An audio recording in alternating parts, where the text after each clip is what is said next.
Welcome back to the Thought Leadership series with Rob Connell. Thank you, Rob, for joining us today again. Welcome back to the Valuation Multiplier series. I'm Nuno Godinho, and if you're ever thought that about expanding into a new country, new region, today's episode is your blueprint and your caution tale also. With me again, Rob, a cross-continental CEO and strategist advisor who scaled companies across Europe, PAC, Nordics, and North America, from helping startups structure their first expansion to leading global go-to-market for 200 million plus platforms. So Rob, seeing what works and what breaks. So let's talk about what every leader should know before opening the next international office in this episode that we called Scaling Across Borders, Winning International Without Losing Focus.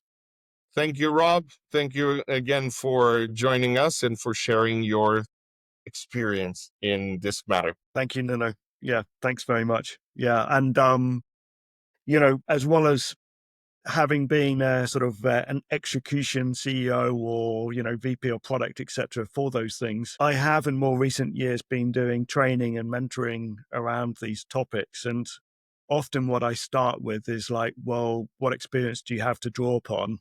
Who are you to say, before we kind of get into any of the agenda items? And you've covered part of that for me already. Thank you. So I don't necessarily need to bore people with that, but I do have an image that I have been showing lately, and it was really fun to actually go back and look at some of the stuff I had. And I'd almost forgotten that one of the companies I work for, actually the most global way to get your brand across was with a Formula One. And we actually did a Formula One sponsorship, and that was quite fun to see that image.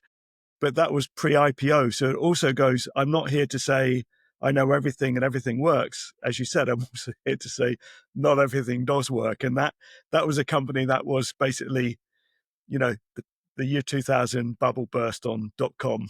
Absolutely. And that's key. And that's where the global go-to-market foundations are key when you're doing this. And that's where I would start. So what's, from your perspective, the biggest misconception founders or boards have about the international expansion? I don't think it matters if you're a relatively small company that doesn't really have much of say, an international team, or you're a very large company, because you might have very international people, but you might be a bit stuck in your, domestic market. And a lot of this is about, like with everything, always start with motivations and expectations, and then move on to things like attitudes. Why are you motivated to do a new market territory expansion? Is it because you've got a high level of market penetration in your domestic market or in your current markets, and you want to move on to grow? Or is it some sort of ego trip that you want to move on to? Or is it perhaps that your product might actually be better positioned in another market as well?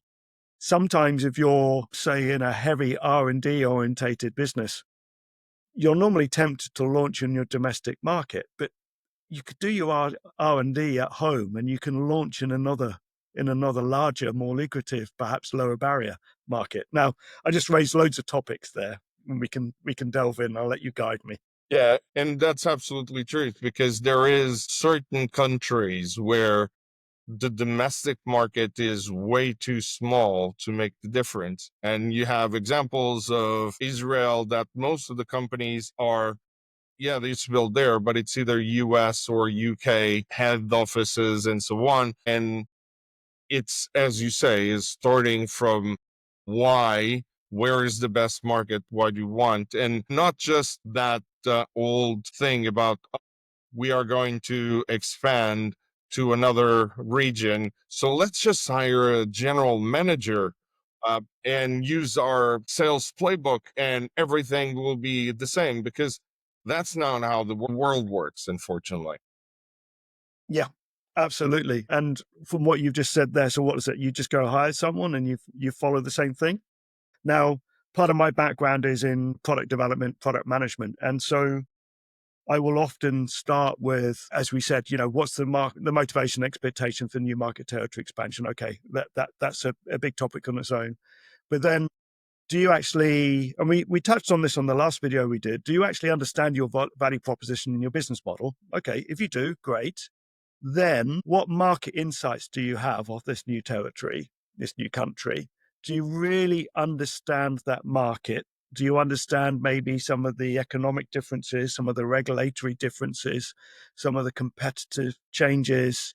Just the buying behavior might be different. I remember, back in school, people always talked about how many complicated the channels to market in Japan were compared to other countries, goes through lots of channel partners, etc. All of those things to then be able to say, are we ready? And then that readiness comes from, you don't really want to change too much of your core product attributes because it's going to cost you a fortune.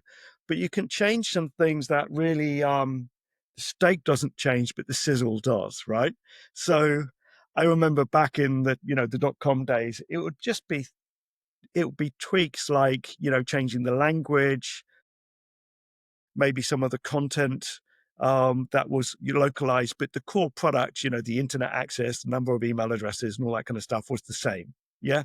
So we could actually keep the business model pretty much the same, but we could localize without changing core product attributes. Now, until you do all of those things, there's no point in putting a general manager in who typically is going to be the sales director in that country, because they need to have a product that's going to be fit for purpose, that they know what that product market fit is going to be in that country, because it might not be the premium product in that country. It might be the mass market because there's more disposable income, or it might be the other way around. So a lot of those things, before we even look at the go-to-market strategy, which is, are you ready from a team attitude to be able to do international business, from a language point of view, from a cultural point of view, from a product attribute point of view, and do you have the money and the wherewithal to do it? Because I got one client, they put someone into the UK, for example, and they hadn't accounted for how much it cost to rent in London, send kids to a private school because they was moving them there with the family midterm, and little things like it takes a long time to get a bank account set up in a new country. I mean, there's a massive long checklist that we'd always go into with any new client before we start talking about go-to-market strategy. Yeah, and that's great, because that's always the challenge. Is it's not just, hey, let's open a new country. There needs to be a checklist or a kind of step-by-step framework. So what's your typical step-by-step framework for Yeah. preparing a company to go cross-border? How things like market prioritization, as you mentioned, legal, tax, and all other elements. How do you do that from your step-by-step framework? Yeah, I talked about market territory expansion, and that's geographic market, but it might also be, industry sectors as well. So say, for example, you own a particular market segment, particular customer segment, particular industry. If you've got reference cases from that, then there's going to be a lot of cultural norms with other countries in that industry.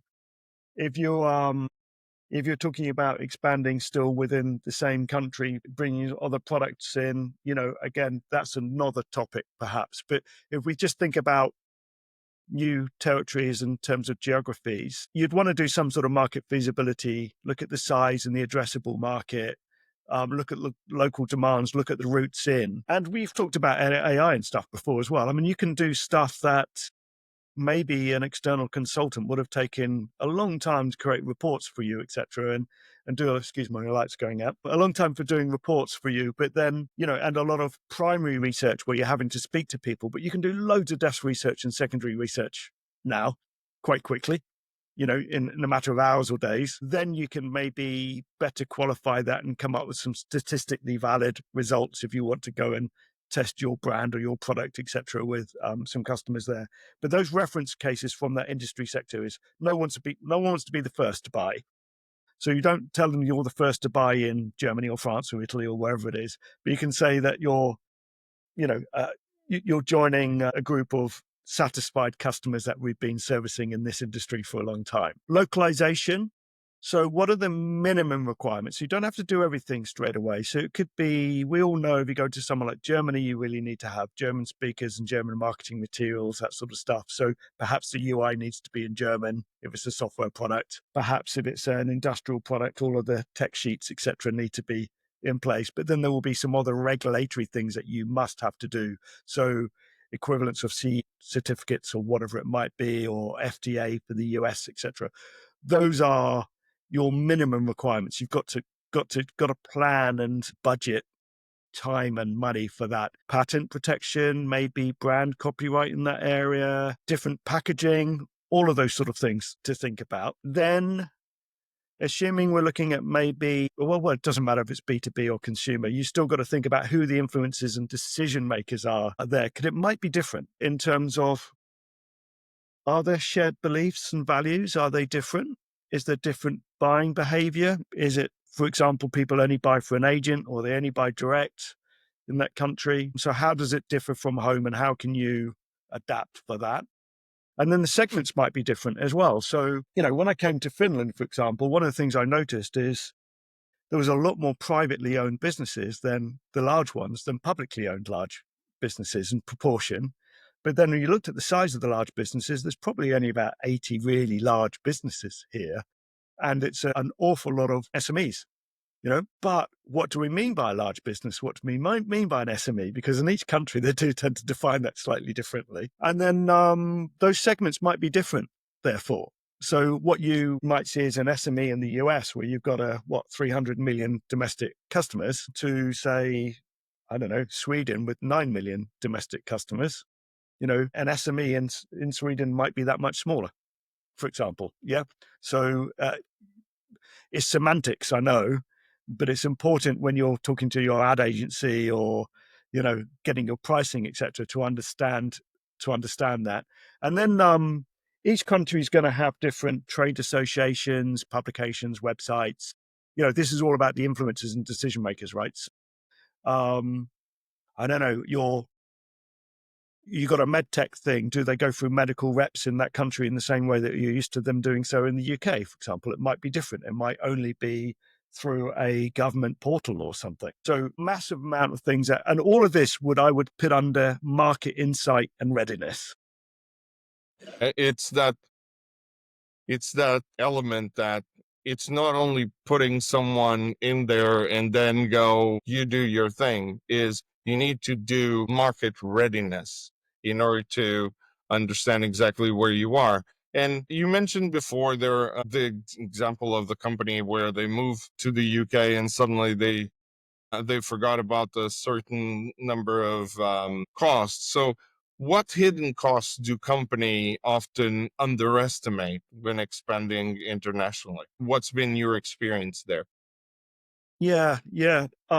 It does obviously vary tremendously from country to country, but we know that there are some core things that are always going to be the same.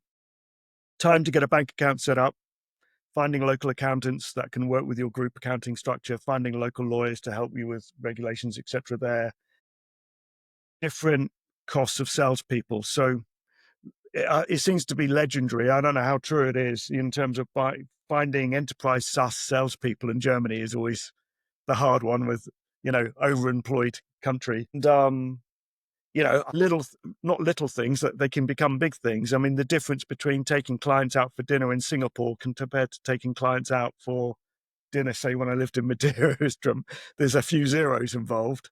Yeah. But then there are some major differences for certain countries. Like, I set up a business in Brazil, and it's very different. I think Brazil has got something, and someone can write some comments if I've got this wrong, but there's a massive amount of localization by region, by city, for how you do invoicing and tax.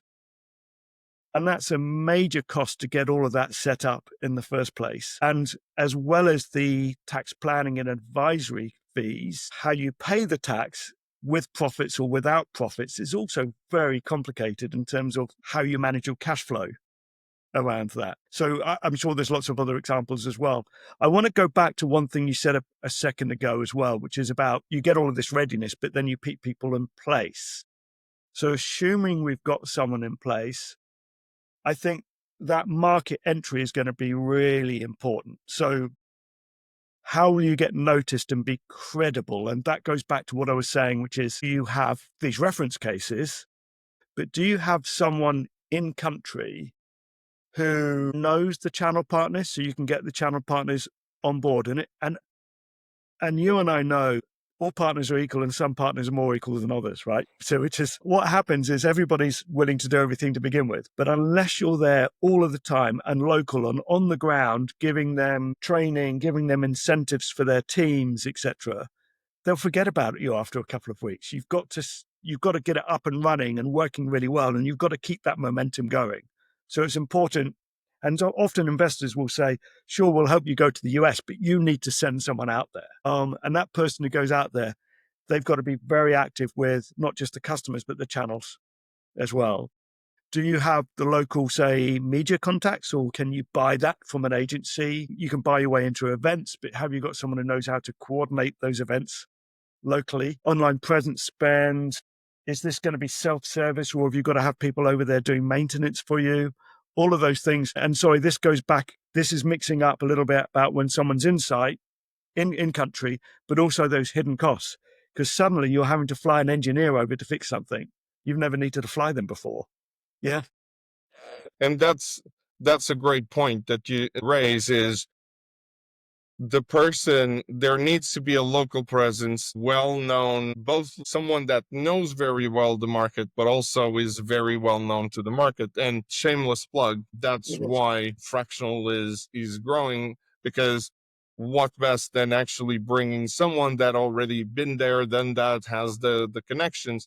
That is an accelerator in there. So that's very good. And now that we have gone through this part of the planning, because it's very important to understand the market insight, understanding the behaviors, understanding how you're going to position, how you're going to approach the market, which publications and who is going to be there. Let's get tactical. So what happens in the field from an operational integration and team structure? So what are the most important operational decisions in early stage global scale ups that you've seen so far and that you would recommend?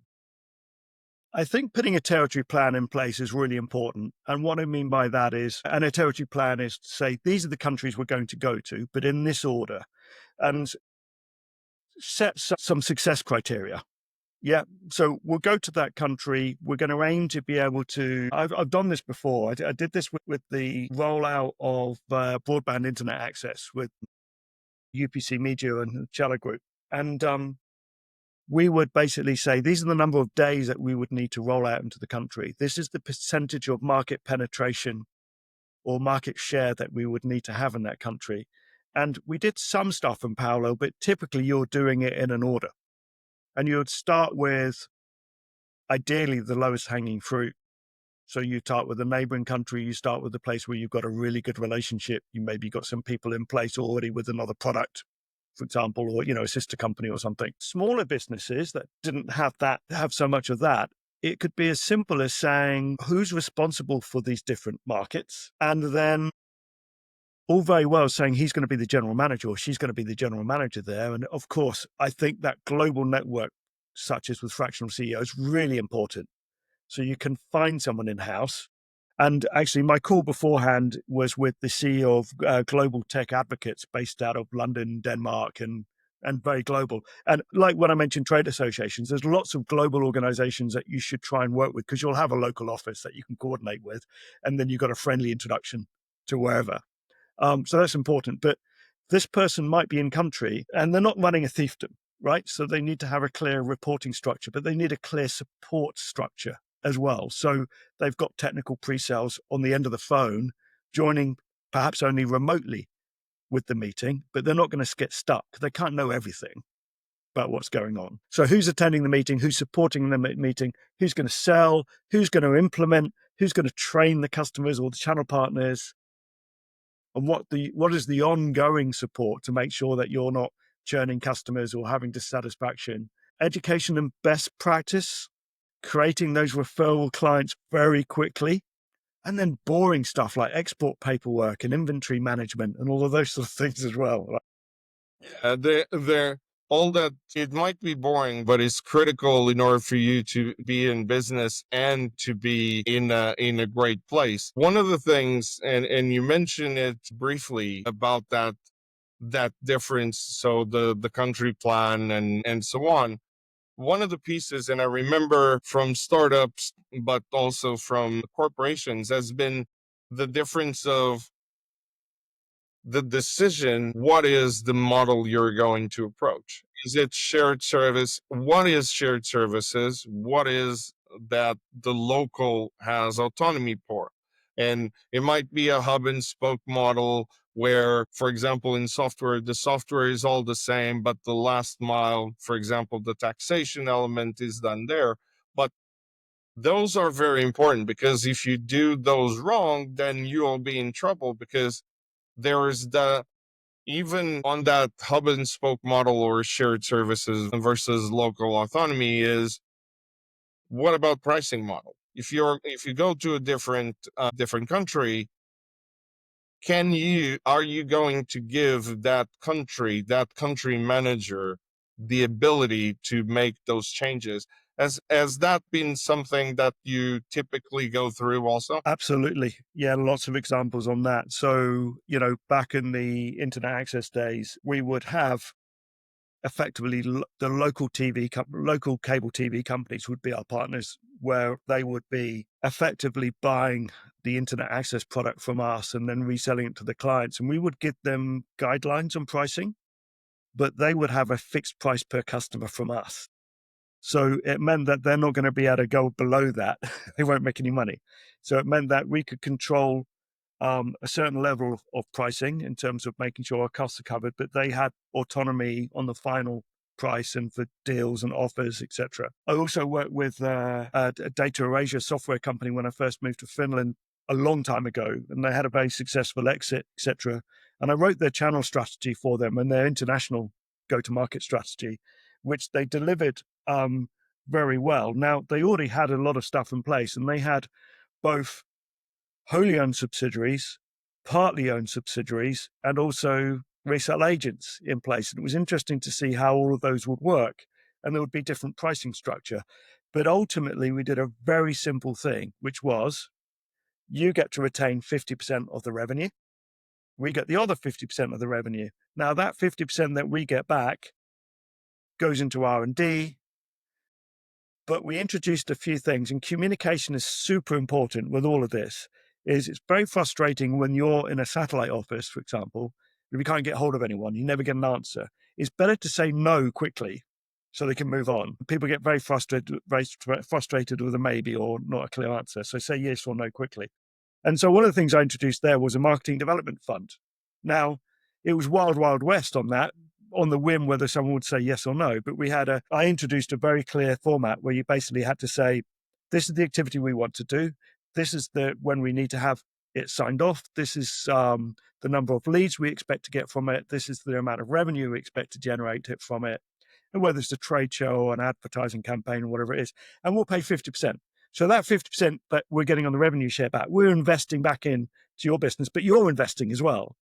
And it was a very clear mechanism. And it also meant we could go back and say, yeah, but the trade show didn't work very well for you 2 years ago.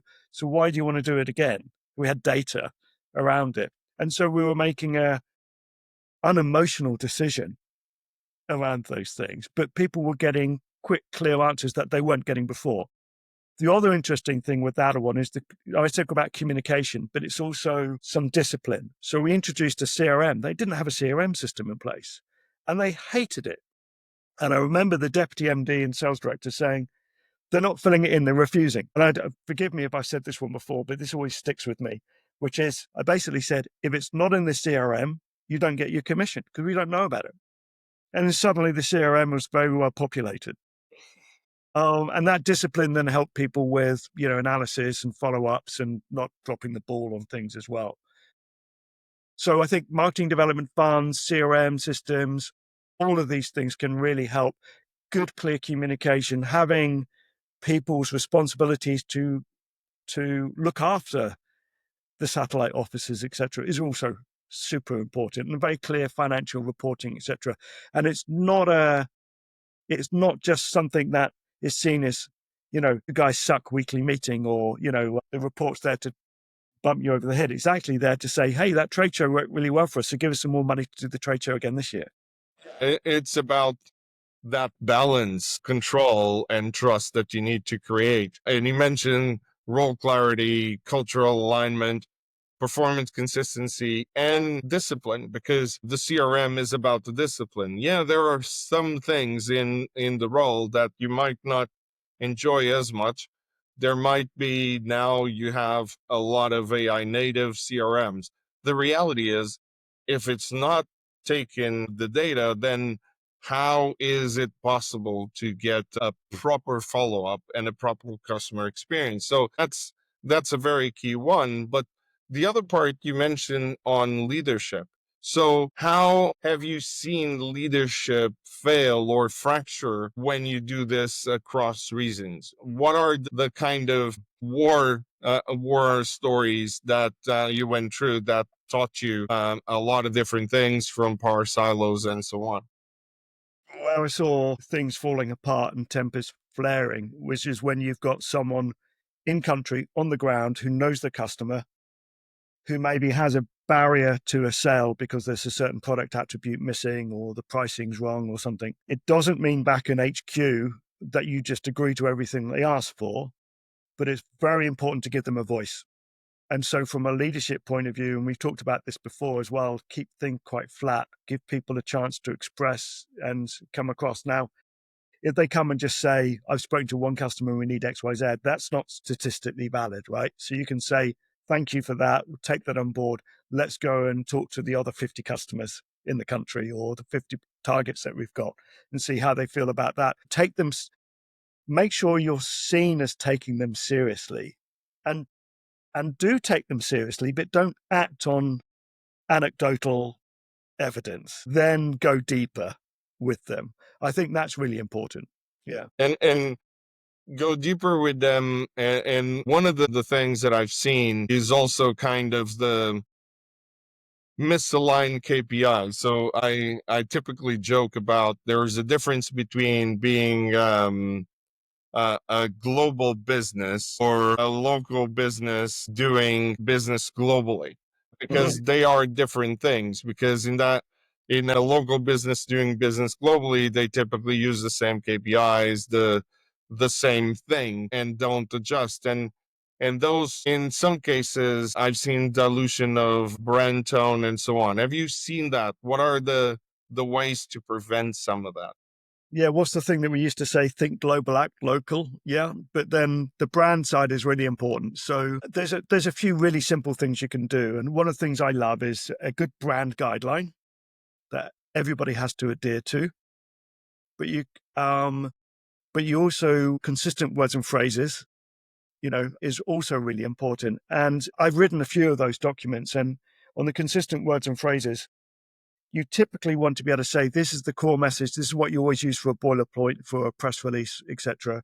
And of course, you need to make sure that translations actually have the same tone of voice, because that can often go quite wrong. But then you also need to say, but you also have this freedom. So there is a certain level of freedom. And I think providing you have a good relationship with those local teams, you'll have someone in a central core role who signs off, so that they've got a chance to do something a bit different, to make sure they are really acting local, but it doesn't go away from the core brand values. Who cares if perhaps it's a little bit different because it's been localized? And it's the usual silly things like, I don't know how true this is, by the way, but I've always been told that, for example, Coca-Cola is a bit sweeter in some countries than others and all that kind of stuff, right? Changing the product. But the brand is always consistent. Yeah. Yeah, you can adjust slightly the product, the pricing, and everything, but the branding should be kept consistent.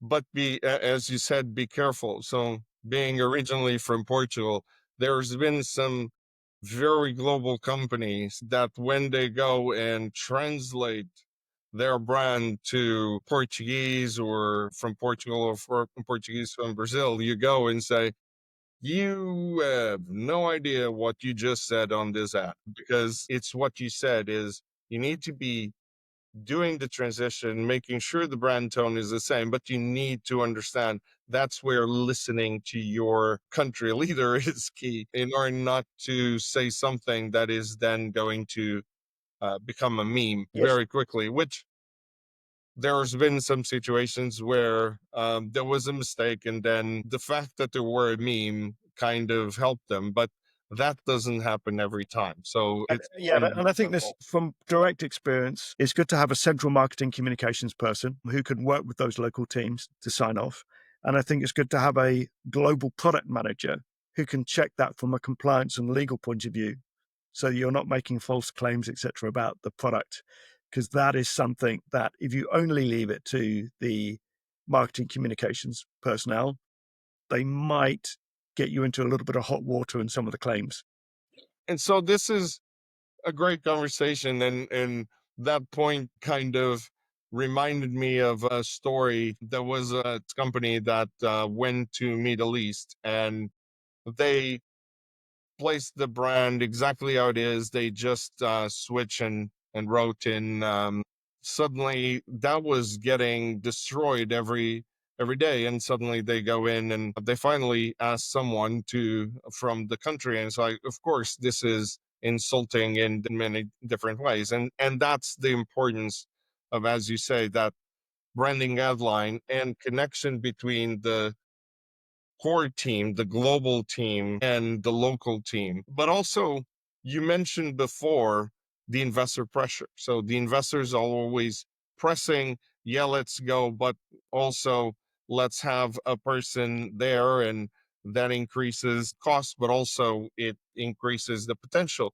So let's go there onto the investor and valuation impacts and so on. So what are the valuation risks of a poor international execution from your perspective? Yeah.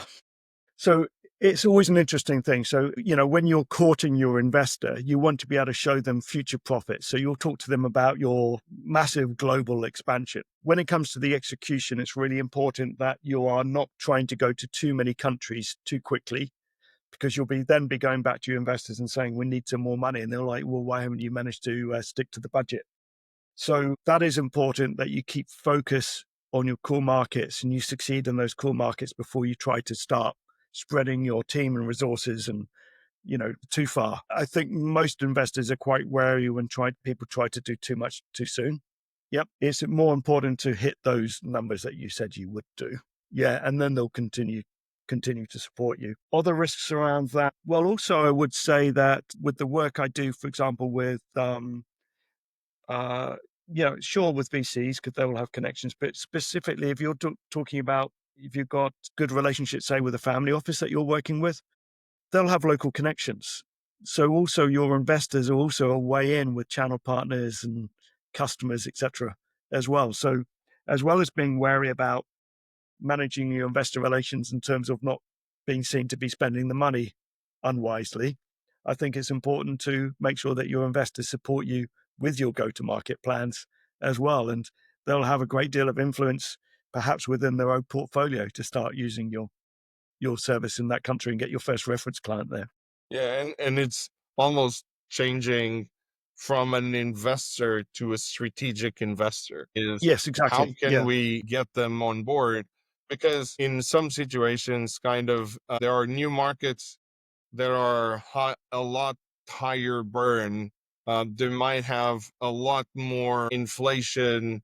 The Mhm. channels, as you mentioned before, different. They might be unscalable, and all of those are important. So, how should a CEO talk to their investors about global growth timelines and expectations, and even the number of expansions to do at once? I would answer that by really summarizing a lot of what we've just been talking about. So you would an investor memorandum, for example, is a business plan at the end of the day, right? So you would go back and say, we've researched the market. We've got a pipeline lined up for this market. We're ready to localize the product. We've identified key individuals that can help us there.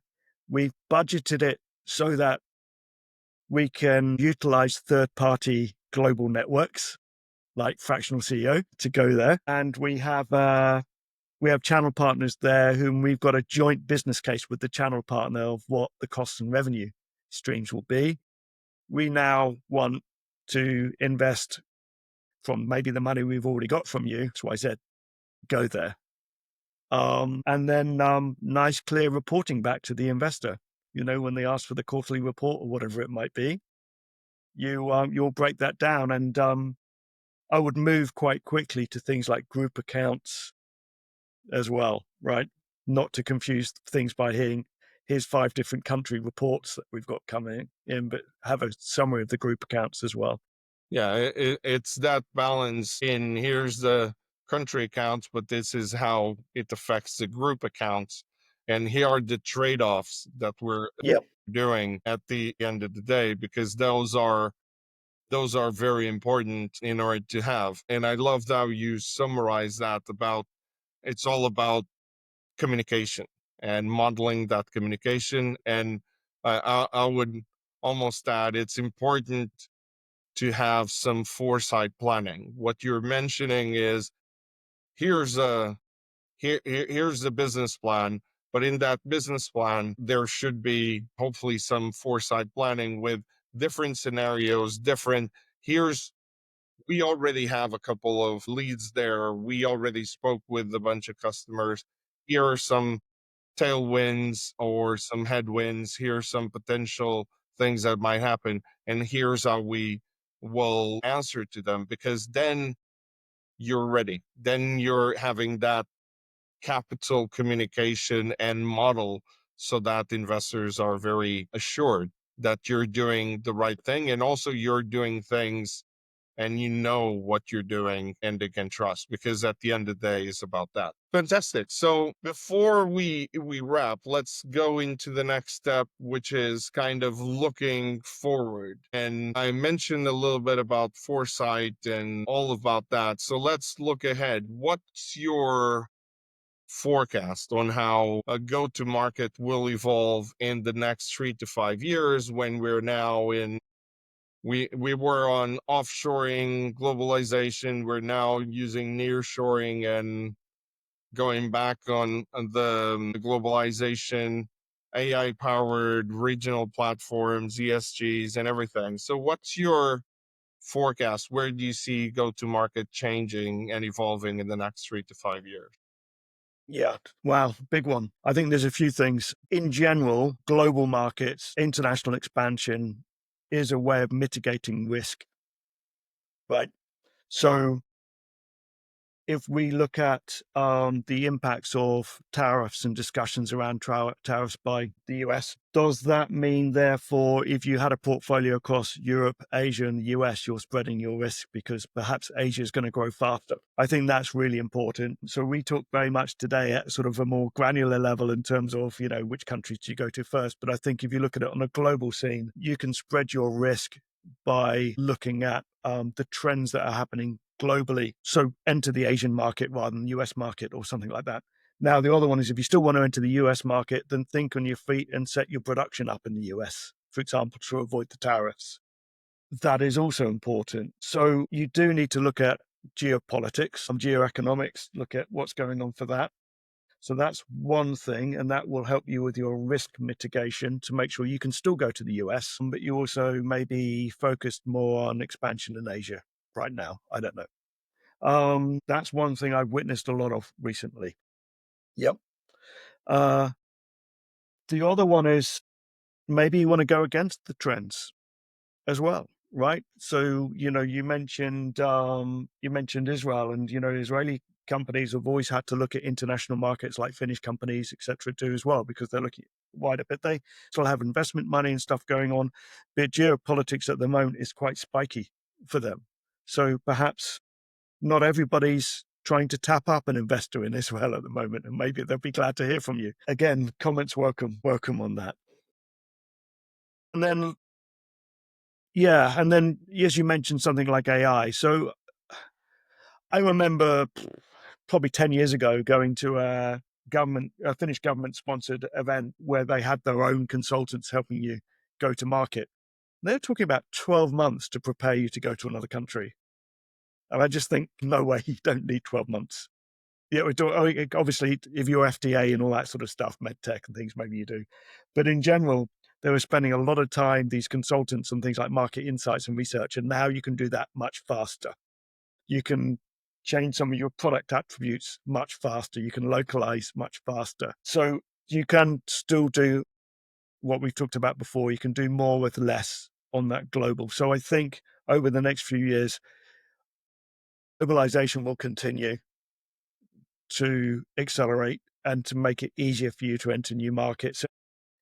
I've spoken to a few e-commerce companies in the in last few years, and I've seen a very fast growing Finnish company that helps people go to Amazon Marketplace, for example, and I'm seeing drop shipping companies and all that sort of stuff going on, and all of that is just removing barriers to be able to go out there, fast.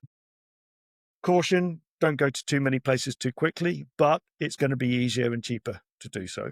Yeah, and I absolutely agree. I think in the next 3 to 5 years, and we're already seeing some of that, is with AI, the research, the market insights, you can get much quicker in that. But one of the things you mentioned, because of the nearshoring and everything, is you need to think it's going to be much more important for you to think why you're putting pieces of your business in different places. So the craziness that went where we completely globalized and we forgot that where the products were going to be sent, software is easier, but when there are physical products, the things are different.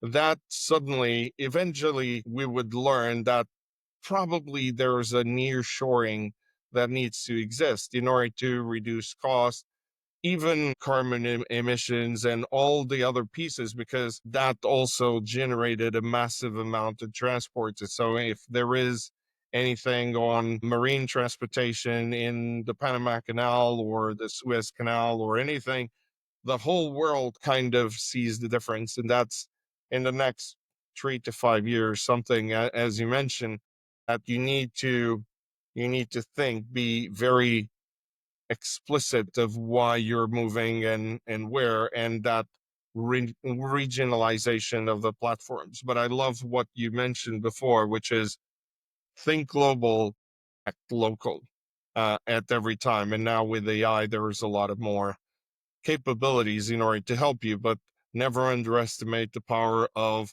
a very senior executive that knows not only the market but everyone, as you mentioned, the trade bodies and everybody that moves the market. I'm reminded of Nokia tires. They make studded tires as well, and they did a great advertising campaign. And it was because we've got snow and ice here a lot of the time of year, and the tagline on the advert was "Trust the locals." Yeah, it's very interesting. And I would say the key element that, and because of that, and you mentioning Nokia, is never underestimate what the future innovation is coming, because we don't want to have another Kodak moment or blockbuster moment or anything. So just use the tools, use the capabilities that you have, do your market research, but don't use that as a insight, not just as a done deal, because you don't want to be in the wrong side of history when it comes to that. And there are enough examples of that in the world. And I think all of what you've mentioned there and we've discussed today is really in the context of knowledge based economies. Exactly. But just as an amusing story here, just to maybe as we're coming almost to a close, is we're talking about knowledge-based economies, innovation, etc., very important, and then be able to localize to the markets, etc. But I find this hysterical that Finland actually sold sand to an Arabic country because it's covered in sand, but it's the wrong kind of sand for making building materials, cement, concrete, right? So I think that's hysterical, right? Selling sand to the Arabs, you know? It's it, but that's great because it's about knowing exactly where your product is going to be used and the differences between what your product has and what the others has, because that's a great example of there might be a lot of options out there, but you need to understand how yours is differentiated. And in this case, is a very important one. One does cement. The other one does not, which is kind of a problem when you're doing construction. Yes. So, Rob, this was absolutely gold. It was a massive class to anybody considering international expansion because we went from frameworks to the landmines. This is the playbook I wish more leaders had before chasing international revenues, because it's not easy. It's sometimes underestimated, but also sometimes overestimated, as you mentioned. 12 months, you need to have the right basis. It becomes easier as you do more and more because you already have the model. So if you're listening and you found this valuable, share this with your team, subscribe to the My Fractional CEO Thought Leadership series and the Valuation series with Rob Connell. And let's continue learning, let's continue growing and expanding our businesses globally. But thinking globally, but always acting local, because that's where you succeed. Thank you very much, Rob. Thank you so much, Nuno. Pleasure to talk to you.